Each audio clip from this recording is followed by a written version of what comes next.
Hello everyone, welcome to our academy Matherific and we are again back with our topic chromosomal disorder। ये हमारा principal basis of inheritance में बहुत important topic है और काफी questions इससे पूछे भी जाते हैं हमारे। तो क्रोमोसोमल डिसऑर्डर क्या होते हैं? ये हमारे जो क्रोमोसोम्स है उसमें कुछ भी डिसऑर्डर, कुछ म्यूटेशंस, कुछ चेंज हो जाता है तो उसी को हमने क्रोमोसोमल डिसऑर्डर बोला है। इसमें हमारे जो क्रोमोसोम है वो सेग्रीगेट नहीं हो पाते हैं ड्यूरिंग द सेल डिवीजन, जिसकी वजह से या तो गेन या फिर लॉस हो जाता है हमारा क्रोमोसोम का।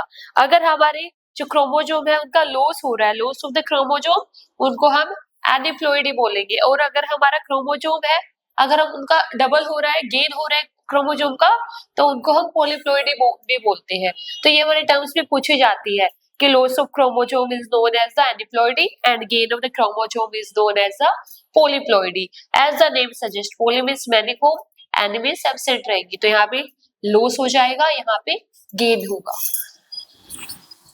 Then मैं types of chromosomal disorder की बात करूँ तो हमारे NCERT में mainly 3 दे रखी है, that is the Down syndrome, Klinefelter syndrome and Turner syndrome। Down syndrome में हमारे जो क्रोमोसोम 21 होता है उसकी एक एडिशनल कॉपी बन जाती है, उसी को हम डाउन सिंड्रोम के नाम से जानते हैं। इसका नाम हमने डाउन सिंड्रोम क्यों? क्योंकि ये हमारा फर्स्ट प्रिस्क्राइब किया था Langdon Down in 1886, that's why we called it the Down syndrome. Scientist के नाम के ऊपर इसका नाम रखा गया है। इसमें जो हमारा क्रोमोसोम नंबर 21 होता है उसकी एक एडिशनल कॉपी हो जाती है, तो उसकी वजह से हमारा शॉर्ट स्टैचर्ड होता है, राउंड हेड हो जाता है, जो टंग है become furrow and partially open mouth रहता है, पाम है वो ब्रॉड हो जाती है, और साइकोमोटर और मेंटल डेवलपमेंट रिटार्ड हो जाती है, मेंटल डेवलपमेंट जो कह सकते हो मेंटल इलनेस हो जाती है।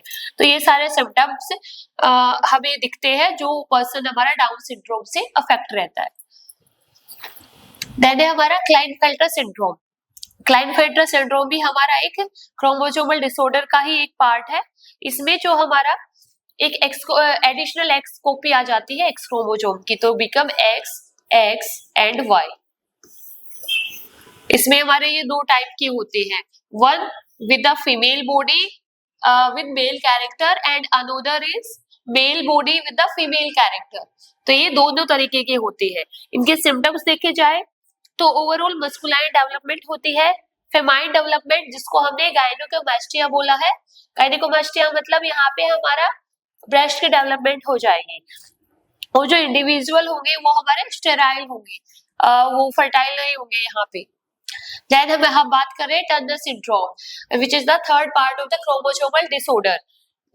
इस वाले डिसऑर्डर में हमारा जो एक्स क्रोमोसोम है वो बिकम एनिप्लॉइड, यहाँ पे हमारा लॉस हो जाएगा एक्स क्रोमोसोम का, तो इसकी वजह से जो क्रोमोसोम नंबर हो जाएगा वो हो जाएगा 45 प्लस एक्स ओ कंडीशन के साथ। इससे पहले वाला जो हमने पढ़ा था दैट इज द क्लाइनफेल्टर, कि इसमें हमारी पॉलीप्लॉइडी हो रही थी, एडिशनल कॉपी हो रही थी एक्स क्रोमोसोम की।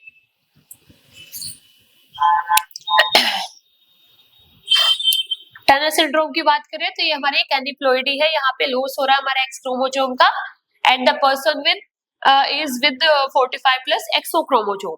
इसके सिम्टम्स की बात करूं तो जो हमारी फीमेल्स है वो हमारी स्टेराइल होंगी, सुपर फीमेल होती है, ओवरीज हमारी रूडिमेंट्री रहेगी, फंक्शनल नहीं होगी, और जो भी सेकेंडरी सेक्सुअल कैरेक्टर्स अपीयर होते हैं वो सारे यहाँ पे डिसअपीयर रहेंगे, lack of the secondary sexual characters. So all these about the chromosomal disorder. I hope you all are very clear with this, and if you like the video please like, share and subscribe. Thank you.